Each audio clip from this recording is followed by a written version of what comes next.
entretenez-vous, demandez, cherchez un renouvellement du Saint-Esprit tous les jours, comme vous prenez votre douche tous les jours, j'espère. Mais prenez une douche du Saint-Esprit tous les jours.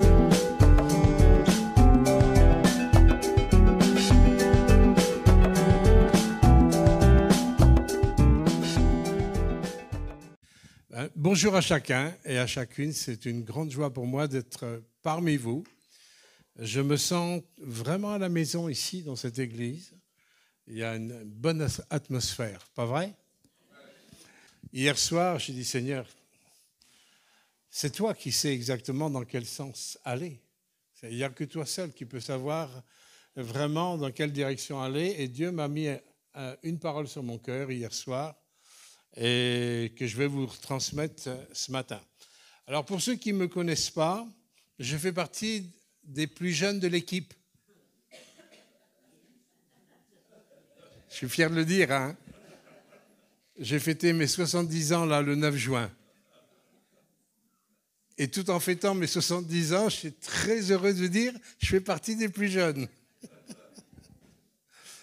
Alors, c'est vrai que la moyenne, c'est à peu près 75 ans, mais même ceux qui ont passé 80 ans, on n'a pas l'impression du tout, au niveau âge, qu'on a 80 ans, on reste toujours avec cette jeunesse. Alors, moi, je m'appelle Gilles le Sieur, comme l'huile, comme la mayonnaise. C'est pas le sieur, c'est le sieur.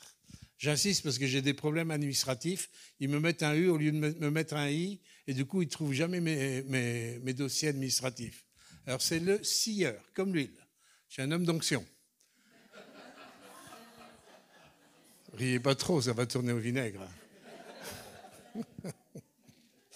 Alors, je suis marié, j'ai une fille de 49 ans. Je suis pasteur à Yvetot. Je suis en Normandie et je travaille aussi depuis 24 ans en Afrique, où Dieu nous a appelés à implanter. Je suis que dans des œuvres d'implantation, implanter 2 missions au Sénégal et aussi travailler dans toute l'Afrique de l'Ouest. Alors, bon, on va passer aux choses sérieuses maintenant. Hein. On va ouvrir la parole de Dieu dans le prophète Ézéchiel. Alors, on va lire quelques versets au chapitre 37, versets 1 à 14. Et avant d'ouvrir la parole, nous voulons ouvrir nos cœurs. Père éternel, c'est devant toi que nous nous présentons. Nous sommes tellement heureux, tellement dans la joie, Seigneur, de t'avoir dans nos vies. Seigneur, merci. Merci pour cette grâce de ce que, malgré nos péchés, malgré nos malédictions, malgré tout ce qui était tordu en nous, tu as su te frayer un chemin dans les profondeurs de notre être. À toi toute la gloire. Nous voulons vraiment te dire merci, Papa, Abba, Père. Seigneur, souffle encore ce matin sur ta parole. C'est ta parole. En ouvrant ta parole, c'est ton cœur que nous ouvrons. Et que nos cœurs soient réceptifs.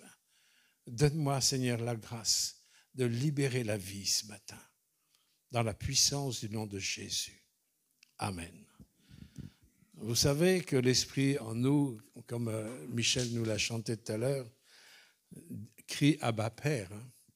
Et vous savez qu'en hébreu, Abba Père, ça ne veut pas dire simplement papa. Il y a quelque chose de plus que ça veut dire en hébreu, Abba Père. Ça veut dire la source. La source. Il est notre Père parce qu'il est notre source. Et chaque fois que vous dites Abba Père, oui, tu es ma source. Et la source, elle est là pour régénérer en permanence. Il est notre source. Recevez ça parce que c'est tellement important. Alors, Ézéchiel 37, verset 1. La main de l'Éternel fut sur moi, et l'Éternel me transporta par son esprit et me déposa dans le milieu d'une vallée remplie d'ossements. Il me fit passer auprès d'eux, tout autour, et voici, ils étaient fort nombreux, et à la surface de la vallée, ils étaient complètement secs. Il me dit, Fils de l'homme, ces eaux pourront-ils revivre? Je réponds, Seigneur l'Éternel, tu le sais. Il me dit, prophétise sur ces eaux et dis-leur, ossements desséchés, écoute la parole de l'Éternel. Ainsi parle le Seigneur, l'Éternel à ces eaux. Voici, je vais faire venir, entrer en vous un esprit et vous vivrez. Et je vous donnerai les nerfs, je ferai croître sur vous de la chair, je vous couvrirai de peau, je mettrai en vous un esprit et vous vivrez. Et vous saurez que je suis l'Éternel. Je prophétisais selon l'ordre que j'avais reçu. Et comme je prophétisais, il y eut un bruit. Et voici, il se fit un mouvement. Et les eaux s'approchèrent les uns des autres. Je regardais, voici, il vint des nerfs, la chair crue, la peau les couvrit par-dessus, mais il n'y avait point en eux d'esprit. Il me dit, prophétise et parle à l'esprit. Prophétise, fils de l'homme, et dis à l'esprit, ainsi parle l'Éternel. Esprit, viens des quatre vents, souffle sur ces morts, et afin qu'ils revivent. Je prophétisais selon l'ordre qu'il m'avait été donné, et l'Esprit entra en eux, et ils reprirent vie, et ils se tinrent sur leurs pieds. C'était une armée nombreuse, très nombreuse. Il me dit, fils de l'homme, ces eaux, c'est toute la maison d'Israël. Voici, ils disent, nos eaux sont desséchées, notre espérance est détruite et nous sommes perdus. Prophétise donc et dis-leur, ainsi parle le Seigneur l'Éternel. Voici, j'ouvrirai vos sépulcres, je vous ferai sortir de vos sépulcres. Ô mon peuple, je vous ramènerai dans le pays d'Israël et vous saurez que je suis l'Éternel. Lorsque j'ouvrirai vos sépulcres et que je vous ferai sortir de vos sépulcres, ô mon peuple, je mettrai mon esprit en vous et vous vivrez. Je vous rétablirai dans votre pays et vous saurez que moi, l'Éternel, j'ai parlé et agi, dit l'Éternel.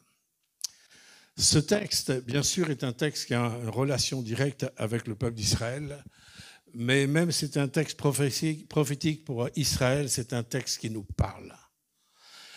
L'Église, en ce moment, vous avez remarqué que nous vivons des temps difficiles.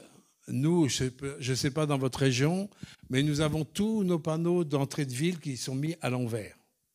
Je ne sais pas si c'est pareil. Même les gens du monde disent que le monde est à l'envers, que tout est à l'envers. Les gens du monde qui ne connaissent pas la parole de Dieu, qui ne connaissent rien au niveau de l'avenir, rien du tout, disent mais on marche à l'envers. Et effectivement, nous marchons à l'envers. Et parfois, on pourrait attribuer ça même parfois dans nos vies d'église. Parfois, nous avons des vies d'église qui sont à l'envers. Et il nous faut absolument retrouver la pensée prophétique de Dieu, la pensée de Dieu, pour que nous puissions remarcher à l'endroit. Et nous avons tellement des habitudes chrétiennes, même évangéliques, qui peuvent limiter la puissance de Dieu. Nous avons tellement même des traditions, même des bonnes traditions, mais qui bloquent parfois la puissance de Dieu. La puissance de la bénédiction du Saint-Esprit, c'est comme un avion qui doit atterrir. Mais si la piste d'atterrissage n'est pas préparée en proportion de la grandeur et de la puissance de l'avion, l'avion ne peut pas atterrir. Nous sommes par nature un peuple qui est béni. Vous êtes bénis de toutes sortes de bénédictions, nous dit Éphésiens chapitre 1, verset 3. De toutes sortes de bénédictions. La bénédiction, elle est là. Nous sommes assis dans les lieux célestes en Jésus-Christ. Quelque part, nous n'avons pas besoin de demander à Dieu de nous bénir. Nous sommes bénis. Mais par contre, nous avons peut-être besoin de demander au Seigneur, est-ce que la piste d'atterrissage dans ma vie, dans mon église, dans ma famille, est-ce que la piste d'atterrissage est suffisamment grande pour que l'avion puisse atterrir, les dimensions de bénédiction puissent atterrir. L'Église est le seul secours pour nos nations qui sont tumultueuses en ce moment, particulièrement peut-être aujourd'hui en plus. Je ne vous dis pas pourquoi, mais vous savez. Les gens sont absolument déboussolés comme rarement avant. Vous savez, l'avantage d'avoir des années dans le rétroviseur, c'est qu'on peut avoir des comparaisons de temps. Et moi, je me souviens de mai 68, où il y avait une France d'avant et il y a une France d'après.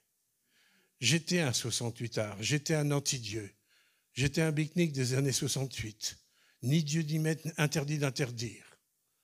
Ça m'avait amené à me programmer mon suicide à 20 ans. Et Dieu que je ne cherchais pas, il est venu me chercher à 19 ans.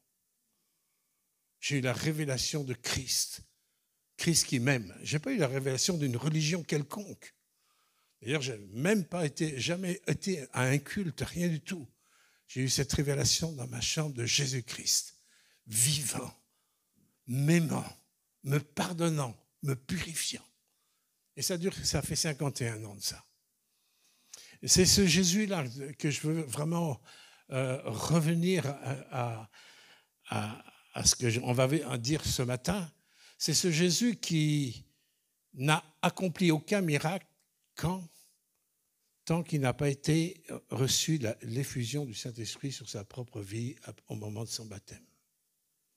Vous n'avez aucun miracle de Jésus avant ce temps-là, sauf sa venue est un miracle. Sa venue est un miracle, sa nature est un miracle, d'accord. Mais lui n'a rien accompli. Tant que la puissance du Saint-Esprit n'est pas survenue sur lui, il n'y a eu aucun miracle. Vous connaissez la suite. Hein? À partir de là, il y a eu les miracles à noces de Cana et tout ça. Mais la puissance du Saint-Esprit, c'est ce qui va permettre justement d'avoir toutes les pistes d'atterrissage pour que les avions de bénédiction qui sont là dans nos vies puissent atterrir dans notre vie. Nous voyons là, à travers l'histoire d'Ézéchiel, où Dieu voulait l'utiliser pour apporter des prophéties énormes sur le retour d'Israël et tout ça, sur le futur. Et c'est toute la force de la Bible, c'est qu'elle est prophétique. Hein, la Bible, elle est puissante parce qu'elle est prophétique. Hein, Ézéchiel, si ma mémoire est bonne, c'est au moins 7 siècles, 8 siècles avant Jésus-Christ. Hein. C'est quand même pas rien de prophétiser 8 siècles avant, même plusieurs, parce qu'il y a des choses qui sont accomplies en 48, donc c'est 3000 ans après, quoi. Hein. C'est impressionnant que Dieu puisse parler et que les choses s'accomplissent. C'est impressionnant pour nous, mais pour Dieu, il n'est pas dans le temps ni dans l'espace. C'est nous qui sommes, pas lui. Mais pour nous préparer pour que l'Église qui est le seul moyen pour le monde, la seule espérance pour le monde, il faut que l'Église puisse réaliser qu'elle a besoin aussi d'être prophétique. Elle a besoin d'être aussi conduite par la puissance du Saint-Esprit. Là, au verset 1, nous voyons « La main de l'Éternel fut sur moi, et l'Éternel me transporta par l'Esprit. » La première question que je voudrais vous poser, est-ce que nous sommes prêts à nous laisser déplacer par Dieu, à nous conduire dans des endroits que nous n'aurions pas choisis?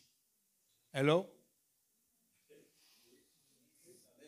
Est-ce que vous êtes prêts? Dire, Seigneur, je veux te suivre. Partout où tu iras, j'irai. Hein, ça ne vous rappelle pas Pierre? Moi, j'irai jusqu'à la mort pour toi. Hein, le lendemain, c'était déjà terminé. Non, mais vous savez, c'est très sérieux parce que je crois vraiment que Dieu est en train de passer en revue l'armée qu'il va combattre. Et vous avez ça dans Ésaïe chapitre 13. L'Éternel passe en revue l'armée qui va te combattre. Malheureusement, tous ne vont pas combattre. Mais ceux qui vont combattre et vont tout surmonter, ce sont ceux qui vont régner avec Jésus-Christ. Ce sont ceux qui vont être assis sur son trône, selon Apocalypse 3. Tous ceux qui auront tout surmonté vont être assis sur le trône avec Christ. Ce sont les vainqueurs, à tous ceux qui auront tout surmonté. Et c'est maintenant que nous sommes pas à l'école VA, Vie Abondante, mais nous sommes à l'école du Saint-Esprit. C'est maintenant.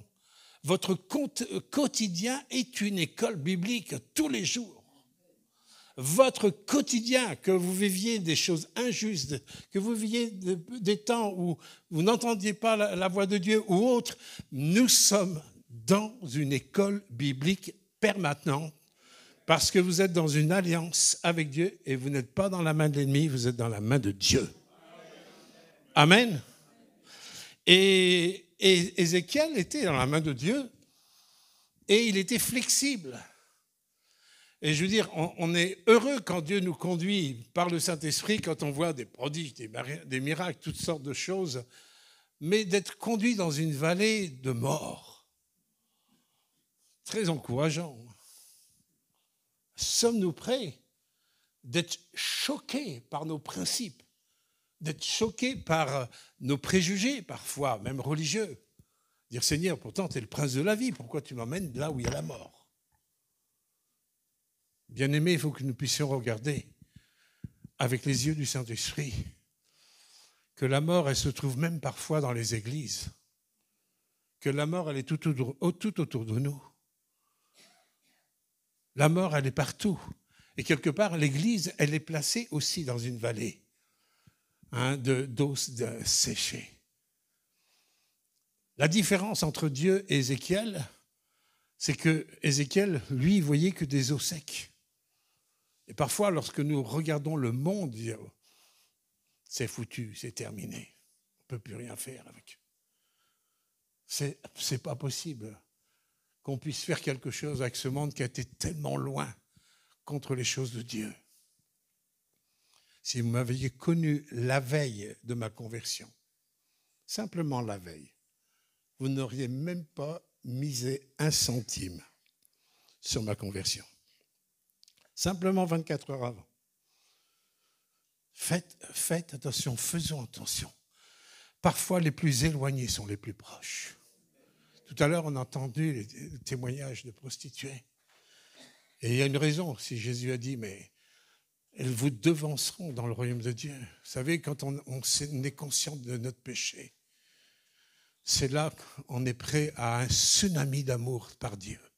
Quand on a conscience de ce qu'est notre nature et de ce qu'elle est capable de faire.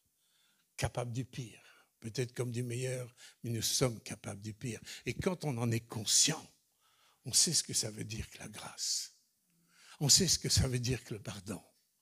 On sait ce que ça veut dire que Dieu puisse venir jusqu'à nous et nous purifier à l'intérieur.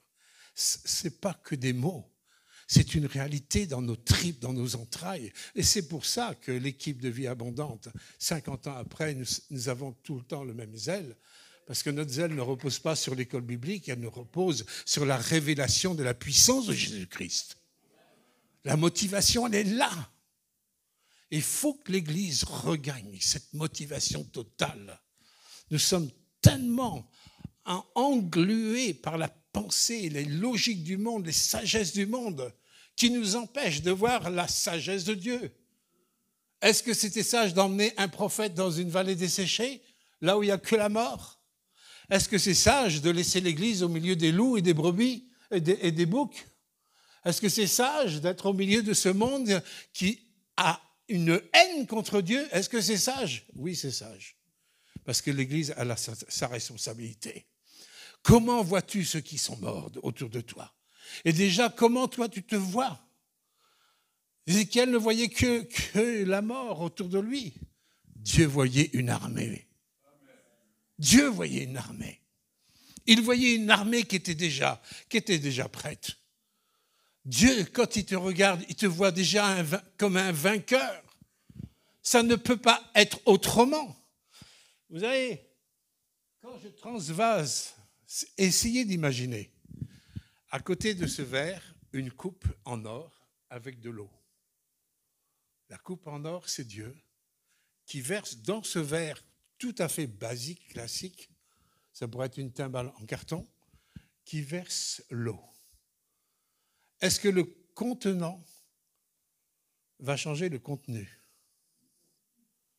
Non, vous êtes d'accord avec moi? Quand Dieu a déversé sa vie en moi, et Dieu nous dit dans l'Épître Pierre qu'il a déversé une semence qui est incorruptible, cette semence, c'est la vie même de Christ. Il l'a déversé. Alors peut-être que ton contenant, c'est tout ton passé, ton histoire cassée, brisée, mais tant que tu auras tes yeux sur le contenant, tu ne verras pas la qualité du contenu. Hello? Vous êtes là? Si on était en Afrique il y a longtemps, dire Amen! Alléluia! Vraiment! C'est vraiment vrai.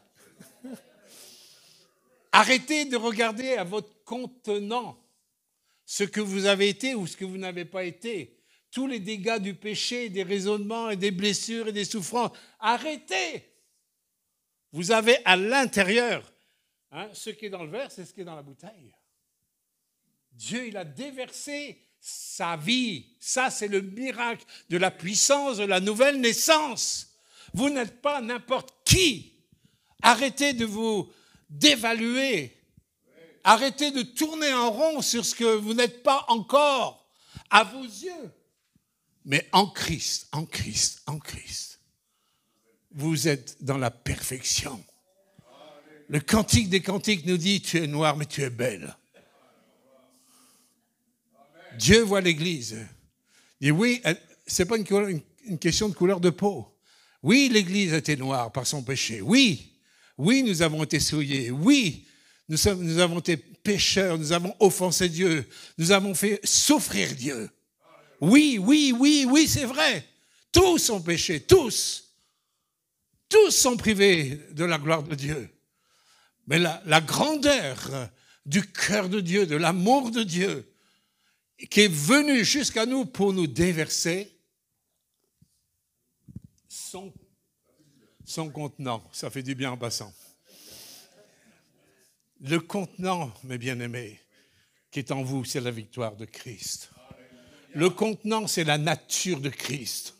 Le contenant, c'est la pureté de Christ. Le contenant, c'est vraiment ce pouvoir d'être enfant de Dieu. Personne est un bâtard ici. Mais par contre, il faut que tu te vois avec les yeux de Dieu. Tel il est, nous dit Jean, l'apôtre Jean. Tel il est. Tel il est. Tel, dites-le moi, tel nous sommes. Travaillez, écoutez, un cours pratique là. Quand vous êtes tout seul dans votre chambre,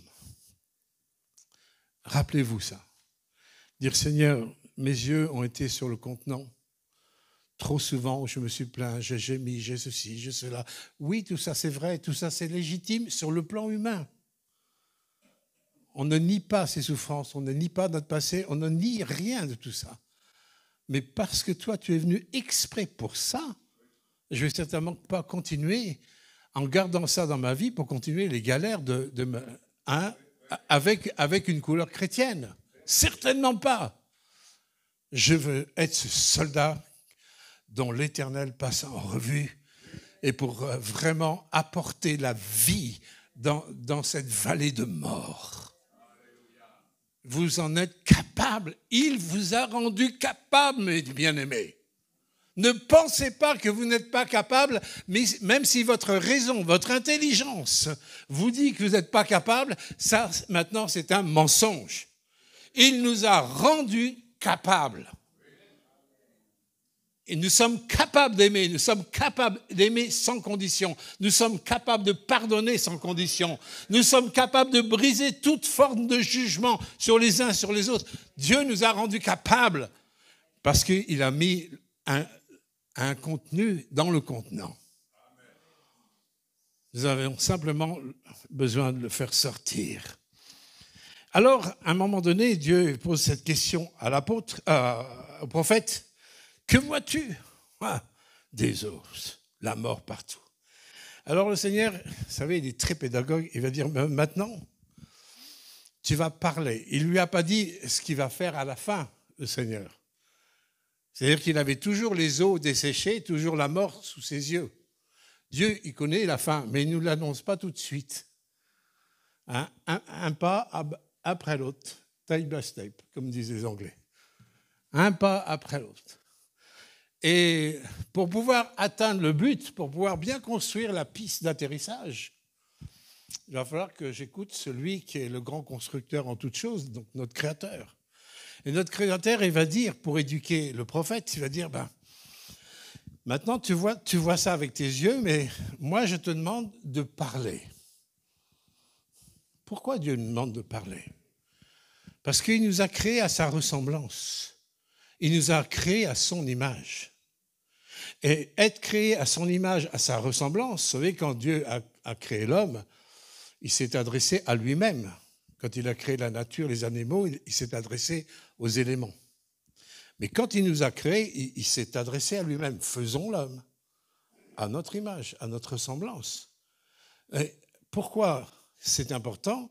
Parce que si je suis créé à sa ressemblance, je dois fonctionner selon lui. Je dois rentrer dans son caractère, dans ses façons de faire. Et comment Dieu fonctionne? En parlant. Comment Dieu fonctionne? En parlant. Dieu dit, Dieu dit, Dieu dit, Dieu dit. À chaque fois que Dieu a dit, les choses se sont faites. Et il est en train d'emmener le prophète à sa ressemblance. Parce que il est le Abba Père, il est la source, qui est en train d'éduquer son prophète pour fonctionner comme son créateur. Alors Dieu va lui demander un truc de fou, mais essayez d'imaginer quand même dans la tête, il n'est rien dit de ce qui s'est passé dans la tête d'Ézéchiel. Il n'y a rien dit, on ne peut rien dire. Mais moi, j'aime bien des fois cogiter, je dis, mais qu'est-ce qui s'est passé dans la tête d'Ézéchiel? Quand Dieu lui a dit, parle aux eaux. Parler à des eaux, si quelqu'un me voit, il va m'interner, quoi. Il va me mettre en asile psychiatrique. On va dire, oh, il est schizophrène, lui, il a plusieurs personnalités, il est bipolaire. Il va parler comme ça à des êtres. Qu'est-ce qui a pu se passer dans la tête d'Ézéchiel? Parle aux eaux, mais il n'avait que les eaux devant lui. Il n'avait que la mort. Et nous avons que aussi la mort autour de nous si nous savons regarder avec les yeux de Dieu. La mort nous entoure, mes bien-aimés. Tant que la vie de Christ n'est pas dans le cœur de quelqu'un, nous sommes entourés des gens qui sont dans la mort. Nous sommes entourés d'une société qui est dans la mort. Seule l'Église peut apporter une différence. Et je crois que dans ces temps-là, Dieu cherche des hommes, des femmes qui vont avoir l'audace d'être conduits dans des vallées de mort, de voir avec les yeux de Dieu, et qui vont avoir l'audace de pouvoir parler, prophétise selon la parole. Prophétise sur ces eaux, nous dit l'Éternel. Et ce qui était incroyable, et nous, c'est ce qu'on a appris comme AVA, on ne discute pas, on obéit. On n'a pas appris ça avec Jean-Louis? Tu ne discutes pas, tu obéis. Point final. Commencer déjà à réfléchir, c'est déjà commencer à désobéir. Non? C'était un peu ça quand même. C'était quand même un peu ça. Mais vous savez que c'est très utile. Au départ, quand on est jeune et qu'on a 22 ans et qu'on sort des milieux pique-niques,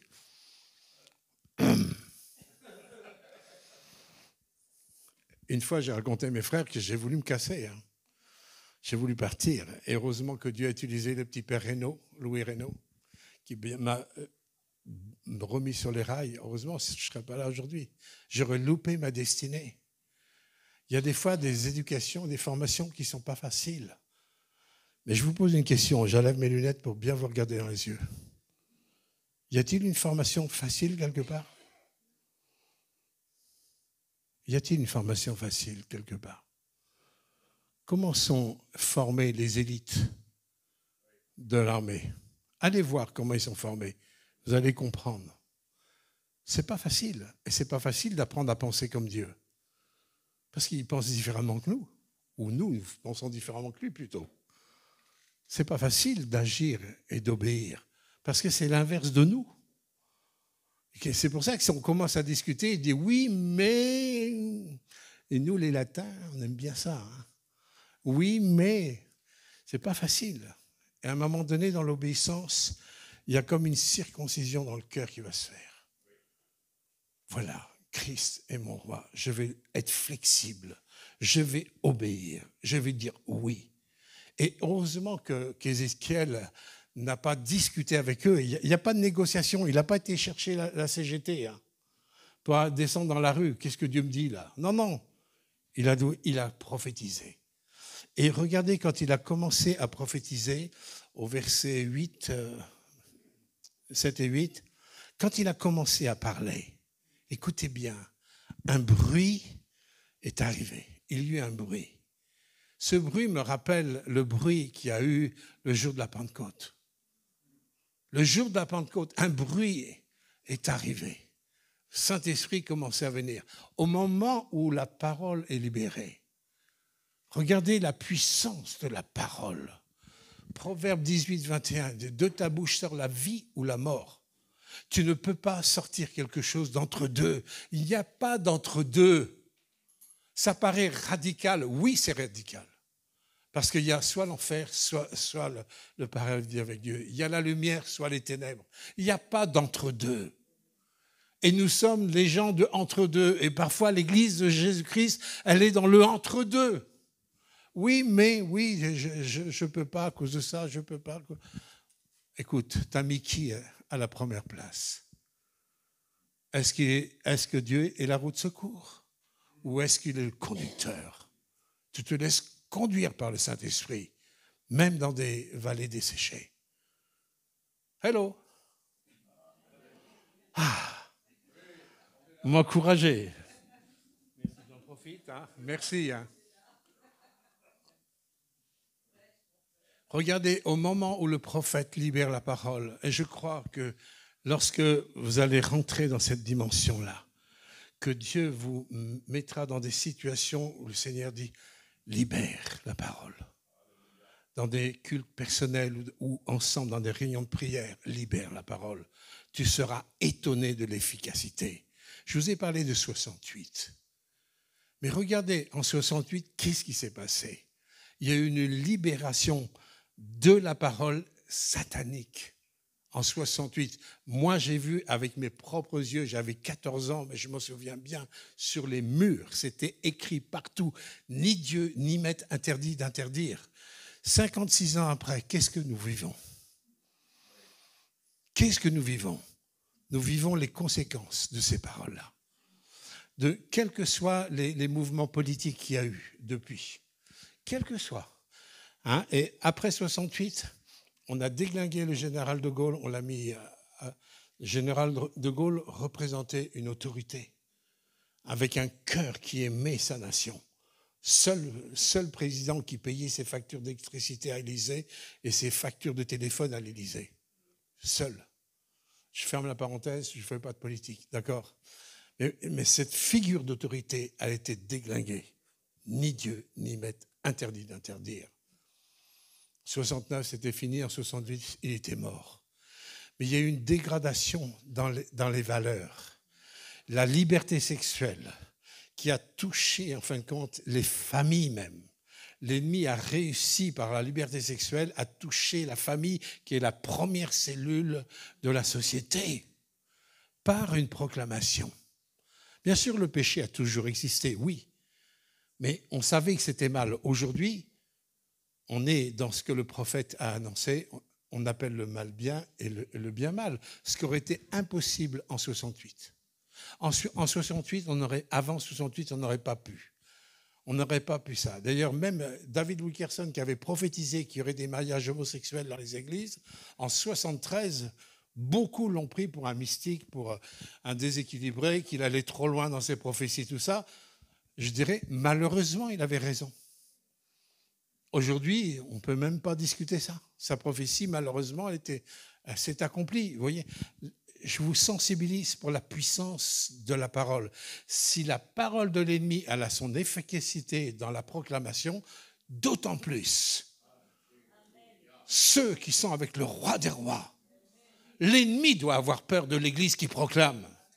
L'adversaire doit avoir peur d'une Église qui libère la vie. C'est lui qui doit avoir peur parce qu'il est déchu. Il est déchu. Il faut que l'Église ne soit plus dans la défensive contre l'adversaire, mais nous avançons dans l'offensive, dans la foi, dans la reconnaissance de notre position en Christ, parce qu'il y a un contenant dans mon contenu qui vient du ciel. Allô ?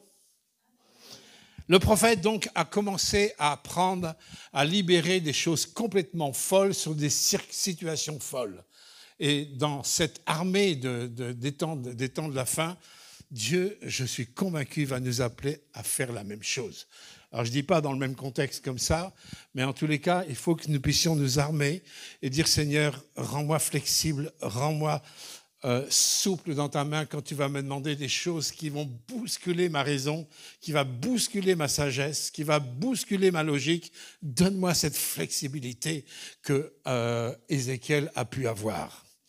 Le prophète a commencé donc à proclamer et on voit l'action du Saint-Esprit agir par ce bruit qui vient et que les choses ont commencé à se faire. Si ça s'est fait dans le négatif, donc d'autant plus dans le positif, et soyez armés dans votre foi que voilà ce que tu vas sortir au nom de l'Éternel. C'est gravé dans le monde invisible. Dans le monde, on dit les paroles s'envolent, les écrits restent. C'est pas vrai. Dans le monde spirituel, nos paroles ne s'envolent pas. Dans le monde spirituel, nos paroles, elles vont libérer la puissance de la lumière d'en haut, la puissance de vie d'en haut. Parce qu'en nous, il y a cette source, le Abba Père. C'est la même intensité que la parole qui est sortie de Dieu, que Dieu a mis en nous. Ce n'est pas nous qui faisons les miracles. Ce n'est pas nous qui déplaçons les montagnes. Mais c'est le contenant, le contenu qui est dans le contenant qui permet de le faire. Hello? Et il ne s'appellerait pas Yeshua Mashiach? Hein? Je pense que vous avez le même. Hein? On va continuer. Dans les proclamations, il est important aussi que je puisse proclamer l'identité de Dieu.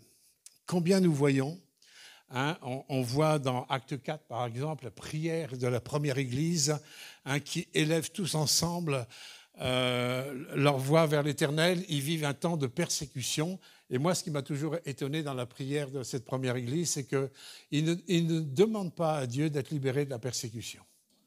La première chose qu'ils font, ils élèvent le nom de Dieu. Tu es l'Éternel, le Dieu créateur du ciel et de la terre. Ils remettent Dieu à sa place. Il est Dieu. Le seul, l'unique, l'incomparable. Il est Dieu. Et nous sommes liés par cette alliance avec lui en Jésus-Christ. Ils remettent ça en place. Ensuite, ils rappellent les promesses. Seigneur, tu as dit, pourquoi ce tumulte parmi les nations? Vous voyez, de rappeler les promesses. Abraham le faisait aussi. Abraham le faisait. Hein? Et ceux qui ont réussi dans les Écritures, comme disait toujours Jean-Louis, comme Monique, elle l'appelle GL, non, on ne l'a jamais appelé GL, mais Jean-Louis, hein? Regardez ceux qui réussissent. Détournez vos yeux de ceux qui foirent tout. Disait ça, Jean-Louis, hein? Souvent. Hein? Ben, ceux qui ont réussi, on a déjà des exemples bibliques, mais aussi dans le monde contemporain, nous avons des hommes et des femmes de Dieu qui réussissent, qui libèrent la vie, qui libèrent la force de Dieu, hein, et qui bouleversent des montagnes.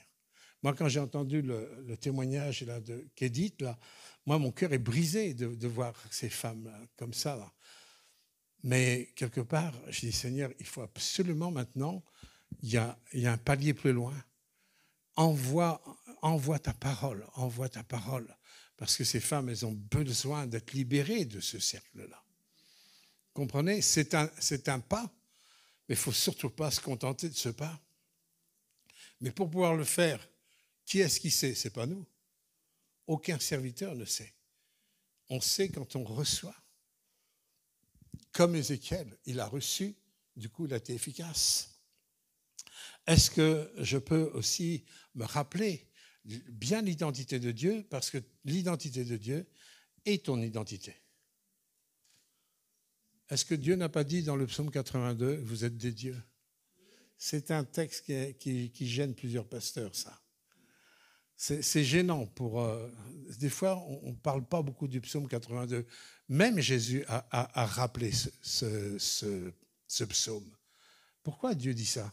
Parce que nous sommes de la même nature. Parce qu'il nous a fait à sa ressemblance. Faisons l'homme à notre ressemblance, à notre image. Selon notre caractère, selon notre fonctionnement. Oui, nous sommes des dieux.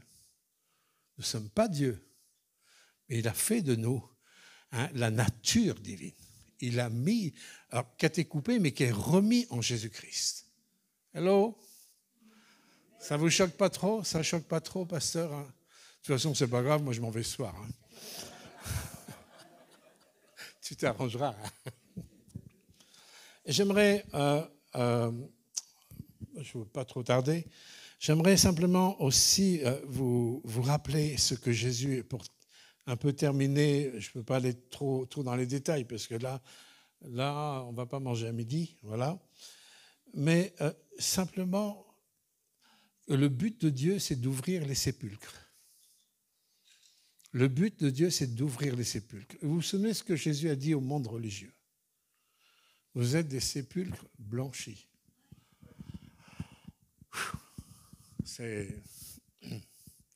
Essayez d'imaginer qu'on vous dit ça, tu es un sépulcre blanchi. On sait ce qu'il y a. Bon, blanchi, c'est peut-être très beau. Une belle pierre blanche, c'est sympa. Hein, mais il ne faut pas pousser la pierre et regarder ce qui est dedans. Hein. Mais vous voyez, ce que Dieu veut, c'est de faire ressortir ce qui est dedans et le faire ressortir dehors, comme il a fait avec Lazare. Il était dans un sépulcre. Il était dans la mort. C'était impossible. Tous les médecins vous diront impossible. Un mort de 4 jours, impossible. Mais comme nous disait encore JL, mais impossible n'est pas biblique. Impossible n'est pas biblique. Oui, c'est très naturel, le impossible. C'est normal. Nous ne sommes que des hommes. On a été privés de la gloire de Dieu pendant des années, des siècles. C'est normal que le impossible fait partie de nos gènes naturels, mais pas dans la pensée de Dieu. Pas dans la pensée de Dieu. Ce bruit qui a commencé à venir par le souffle du Saint-Esprit, eh bien, il veut faire ressortir, ouvrir les sépulcres. Essayez de garder cette pensée par rapport au monde dans lequel nous sommes. Les gens sont enfermés. Alors on peut avoir une belle religion ou même une vie correcte. Il y a des païens qui ont des vies parfois plus correctes que certains chrétiens. Hein. Enfin bon, je ne vais pas m'étaler sur ce sujet, c'est autre chose. Mais il peut y avoir des extérieurs tellement positifs et derrière, c'est la mort. Ça sent la mort. Il n'y a aucune vie qui se dégage. Des vies égocentriques, des vies complètement tournées sur elles-mêmes. Alors que la vie, elle est dans le don, elle n'est jamais dans le recevoir. La vie, elle est dans le don. Hein, une fois, j'ai dit en Afrique, j'ai fait voir une belle mangue au frère, j'étais en brousse, il dit, qu'est-ce que vous voyez là? Ah, une belle mangue, c'est bon les mangues. J'ai dit, c'est tout ce que vous voyez? Ben oui, on voit une mangue. Ah, vous voyez qu'une mangue? Oui, on voit une mangue. Et qu'est-ce qu'on aime les mangues là-bas? J'ai dit, vous voyez, moi je vois une forêt de mangues. Hello. Vous pouvez manger la mangue, mais dans la mangue, il y a la semence. Et tout ce que nous recevons de la part de Dieu, il y a la semence. Il y a la semence dans tous les fruits que Dieu nous donne. Quand Dieu nous aime, il y a des semences d'amour. Quand Dieu nous pardonne, il y a des semences de pardon. Quand Dieu nous bénit, il y a des semences de bénédiction. Je reçois le fruit, je me délecte du fruit, je mange la mangue. Mais les hommes qui doivent marcher, l'armée qui doit marcher, à la conscience, elle a maintenant un potentiel à semer. Nous avons la responsabilité de semer. Vous avez la responsabilité de redonner tout ce que Dieu vous a donné. Tout. Ne gardez pas pour vous-même. Une rivière qui garde son eau, au bout d'un moment, c'est plus une rivière. Une rivière, c'est un étang qui pue, qui est rempli de vases, rempli de microbes. Ça ne sert à rien. Alors qu'une rivière qui coule, elle va donner des fleuves et ça va jeter dans la mer, qui vont donner des nuages et les nuages vont donner de la pluie. Il y a une régénération permanente. C'est la nature qui nous enseigne ça. Allô? Est-ce que cette nature ne vous enseigne pas? Pour pouvoir semer, pour pouvoir distribuer partout. Ne gardez rien pour vous-même, ça va sentir mauvais. Et vous risquez d'être un sépulcre blanchi. Si vous gardez les choses, vous aurez à l'intérieur de la puanteur. Ah, peut-être les apparences sont top, mais à l'intérieur, ça ne va pas être top. Ne soyons pas ces sépulcres. L'Éternel veut que la mort sorte, que la mort dégage. Déjà, dans ma mentalité, dans mes logiques, dans ma sagesse, je ne veux plus penser autrement que comme Dieu pense. Je ne veux plus parler comme autrement que comme Dieu parle. Je ne veux plus faire les choses autrement que comme Dieu les fait. Et pour ça, nous avons besoin d'une intimité avec lui. Nous avons besoin d'apprendre à écouter la voix de Dieu. Nous avons besoin de calme dans ce monde de tumulte. Le combat essentiel pour nous, l'armée de l'Éternel, c'est les temps intimes avec Jésus. Croyez-moi, en tant que pasteur, est-ce qu'il y a un pasteur qui n'a jamais eu de combat pour ces temps intimes? Qui se lève, on va le mettre dans le journal en première. Mais bien aimé, il y a un appel à l'intimité. Il y a un appel pour être sensible à la voix de Dieu. Fermez, je n'ai rien contre la télévision, mais c'est un bouffetant, ça sert à rien. N'emmagasinez pas des choses éphémères dans votre tête, dans vos yeux, dans vos écoutes. Mais allez emmagasiner dans la présence de votre Père, qui vous promet sa présence quand vous vous enfermez dans un lieu secret, tout seul. Dire, Seigneur, moi je ne sais pas quoi te dire, mais je suis là. Si vous ne savez pas, louer le Seigneur. Si vous ne savez pas quoi lui dire, priez en langue. Seigneur, je ne suis pas là pour moi, mais je suis là aussi pour toi. Je veux ce temps. Je veux vraiment te chercher avec mes entrailles, avec mes tripes. Si vous n'avez pas le temps dans les journées, mais prenez le temps sur votre sommeil. Je ne peux pas rentrer, mais j'ai fait des tas d'expériences à ce niveau-là. Prenez le temps. Si vous ne prenez pas le temps, c'est le temps qui va vous prendre. On arrive à 70 balais comme ça, très vite. Très vite. Très vite. Même à 80, je suis sûr. Même à 90. C'est vite, vite, vite, d'une décennie à l'autre, c'est vite. Ne perdons pas notre temps à des choses futiles, à des choses éphémères. Entretenez-vous, demandez, cherchez un renouvellement du Saint-Esprit tous les jours, comme vous prenez votre douche tous les jours, j'espère.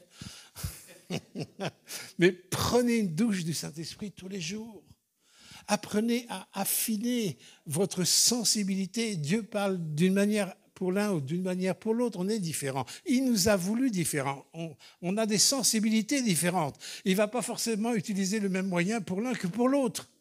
Mais ayez cette joie de ce que vous êtes unique à ses yeux. Il nous a voulu unique pour dire, oui, je vous aime dans la globalité, mais je vous aime dans l'unité aussi. Et ça, c'est important. Affinons notre sensibilité à la voix du Saint-Esprit, pour pouvoir entendre des ordres aussi loufoques que cela, mais qui sont tellement remplis de sagesse, qui remplissent la piste d'atterrissage pour que les choses d'en haut descendent ici bas. C'est notre responsabilité. Je terminerai en conclusion par Matthieu 9, 36, 36. On ne va pas le lire, mais c'est quand Jésus... Oh, on va le lire. Le lire quand même, c'est juste 2 versets. 9, 36, 37. Jésus parcourait toutes les villes et les villages, enseignant dans les synagogues, prêchant la bonne nouvelle du royaume, en guérissant toute maladie et toute infirmité. Voyant la foule, il fut ému de compassion pour elle. Jésus, il voit la foule. Mais Jésus, en voyant la foule, il voit quoi ? Il voit aussi la vallée des ossements. Il voit ces êtres humains qui n'ont pas de berger. Parce qu'elle a été languissante, abattue, comme des brebis qui n'ont point de berger. Alors il dit à ses disciples, la moisson est grande, il y a peu d'ouvriers. Priez donc le maître de la moisson d'envoyer des ouvriers dans la moisson. Vous voyez, la façon dont tu vas voir les choses vont déterminer ce que tu vas être. La façon dont tu vois les choses va déterminer exactement ce que tu es. Si ton cœur est à Christ, si le roi des rois habite par l'Esprit en toi, Dieu veut nous amener sur ce terrain de compassion. Et la compassion, c'est quand mes yeux s'ouvrent sur la souffrance et la douleur de ceux qui n'ont personne. Le monde n'a personne. Mais bien aimé, quel que soit, du plus bas jusqu'au plus haut, quelles que soient les races, le monde n'a personne. Nous avons le privilège de l'avoir. Il nous a ouvert nos yeux, quelle grâce. Il nous a ouvert nos cœurs. Et maintenant, nous devons apprendre à voir autrement. Regardez les apôtres, ils disaient, ouais, il y a tant de mois pour la moisson. Mais Jésus dit, mais non, la moisson, elle est là. Ouvrez vos yeux. Et voyez, en ouvrant nos yeux, ça va débloquer une compassion. Cette compassion va détruire tout jugement en nous. Nous ne pouvons plus être dans le jugement parce que cette compassion va nous pousser à être des intercesseurs. Et quand je suis un intercesseur, je ne peux plus être celui qui condamne, celui qui juge, celui qui piétine. Je ne peux plus avoir un Dieu accusateur, un toi accusateur, parce que la compassion de Christ m'anime, que cette compassion nous anime, nous pousse à développer notre écoute, afin que l'Éternel qui est en train de passer en revue l'armée qui doit combattre, nous sommes la dernière armée qui doit combattre. C'est sur quelques années maintenant, mais les temps sont courts. Levons-nous devant l'Éternel. Et comme disait Néhémie, levons-nous et bâtissons. Amen.